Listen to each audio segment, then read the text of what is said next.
of the people that I know that look freakishly and unusually young for their age that I have met in, say, the last 36 months, I cannot get over how many of them have told me that I'm on NAD and I'm on metformin. And I'm talking about everywhere from a gym to a golf course to a business meeting. And I'm talking about visually, shockingly looking young people. Mainly people in their 50s that look like they could be in their 30s or early 40s to me. So when you say NAD, do you believe in the IV therapy? Do you believe in the stuff you can inject with subcutaneously? Or are you speaking specifically about this precursor that you were referencing?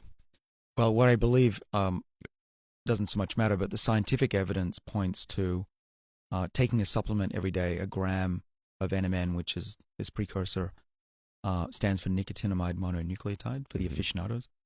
Just swallowing one of those, or 1,000 milligrams, is enough to double your NAD levels in the bloodstream, and triple it if you take 2 grams.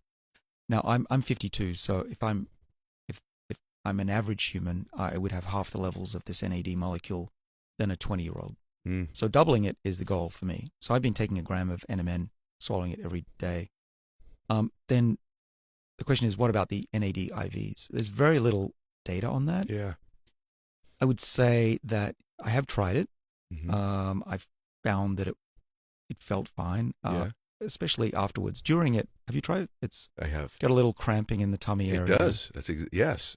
And I found that on the IV, and also I've taken it sub-Q, and I get a real burning, uncomfortable sensation in my stomach. It's ironic that you say that. Yeah. It's exactly my experience. Yeah. So there's some evidence that it's good for treating addiction, but really no solid scientific evidence that it helps in other ways yet.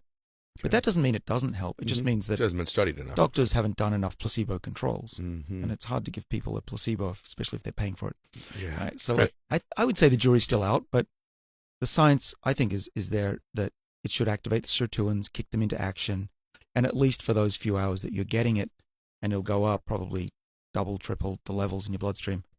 It'll help, but I don't know long term.